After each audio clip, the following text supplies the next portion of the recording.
Quel starter vais-je bien pouvoir choisir? C'est la question que tout le monde se pose. Les joueurs devront se creuser la tête pour choisir entre Flamiaou, Brindibou et Otaquin pour parcourir l'aventure au sein de la nouvelle région d'Alola. Quiconque a déjà joué à un jeu Pokémon a déjà dû faire face à ce dilemme. Les starters ont toujours été des Pokémon à part. Depuis 20 ans, chaque génération nous apporte son lot de starters de type plante, feu et eau. 3 Pokémon tout aussi charmants les uns que les autres.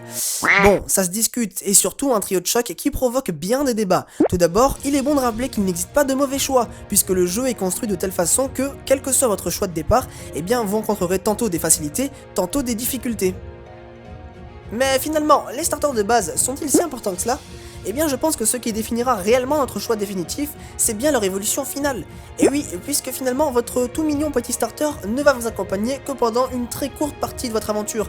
En effet, au début vous allez souvent le privilégier pour les combats, il acquérira de l'expérience et va très vite évoluer. Celui avec qui vous allez certainement passer le plus de temps, c'est bien votre starter final et non celui de départ. De plus, il est impossible de faire son choix ce jour, du moins si vous ne voulez pas avoir de mauvaises surprises. Je ne pense pas être le seul à me rappeler de l'euphorie créée par Fennec, ce fameux starter de la 6ème génération. Ce Pokémon avait tout pour plaire. Et finalement, tu sais pas ce qui s'est passé. Il évoluera en Gouplin. Gouplin, sérieusement. Bon, je n'en dirai pas plus. En tout cas, ce Pokémon, il en a dessus beaucoup. Mais à quoi ressembleront les starters finales de cette 7ème génération? Je tiens juste à préciser que les images que je vous montre ne sont pas officielles. Elles sont là juste pour illustrer mes propos et on va juste s'amuser à imaginer à quoi est-ce que les starters pourraient ressembler après avoir évolué.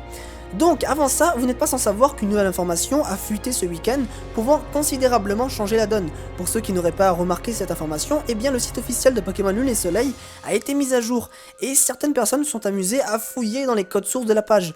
Et là, bingo! Une petite découverte, et pas des moindres, il y a eu 2 types de Pokémon qui ont été découverts, en plus des types que l'on connaît déjà, c'est-à-dire le type plante et vol pour Brindibou, le type feu pour Flamiaou et le type eau pour Otaquin.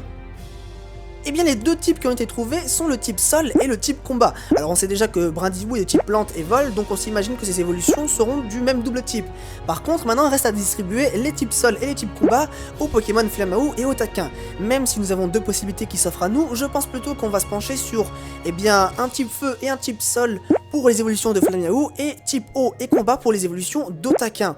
Et là ça devient intéressant puisque jusqu'à présent il n'existe que 2 Pokémon de type eau et combat qui sont Keldeo et Tartare. Et stratégiquement parlant, il va de soi qu'un Pokémon de type eau et combat est bien plus intéressant qu'un Pokémon de type eau. Ainsi certaines personnes pourraient opter pour Otaquin par exemple à la place de Brindibou, étant donné du double type un peu plus intéressant des évolutions finales de ces 2 Pokémon.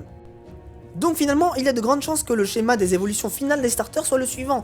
On aura une simple chouette, un oiseau ou bien une rapace pour Brindibou. Je ne pense pas qu'il y ait réellement d'autres possibilités. Pour ce qui est de Flamiaou par contre, on peut s'attendre à voir un énorme tigre bien badass comme on les aime. Ça pourrait être franchement super sympa, reste à voir son design.